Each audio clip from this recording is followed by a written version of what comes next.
মক্কার কোরাইশরা নানাভাবে বিষ্ণু ইসা ইসলামকে কষ্ট দিচ্ছিল, নানাভাবে ট্যাগিং করছিল, মিথ্যা অপবাদ দিচ্ছিল। কখনো কখনো তারা বিশ্বনবীকে বলছিল মিথ্যাবাদী, কাযযাব।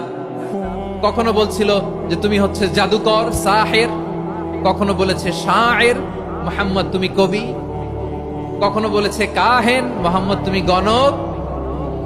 এবং কখনো বলেছে মুহাম্মদ তুমি হচ্ছে মাজনুন, মানে পাগল।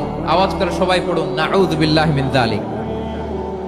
তাহলে বিশ্বনবীকে মৌলিকভাবে এই 5টি অপবাদ দিয়েছে। আমার কলেজা টুকরা সিলেটের ভাইরা, বিশ্বনবীর ব্যাপারে মিথ্যা অপবাদ মৌলিকভাবে দিয়েছে কয়টি? 5টি। বলেছে তুমি মিথ্যাবাদী, বলেছে তুমি গণক, তুমি কবি, তুমি পাগল, তুমি জাদুকর। বিশ্বনবীকে যে এই 5টি অপবাদ দেয়া হলো, আল্লাহ তাআলা এটা সহ্য করেননি। এই 5টি অপবাদের বিপরীতে আল্লাহ তাআলা বিশ্বনবীর 5টি চমৎকার বৈশিষ্ট্য উল্লেখ করে সূরাতুল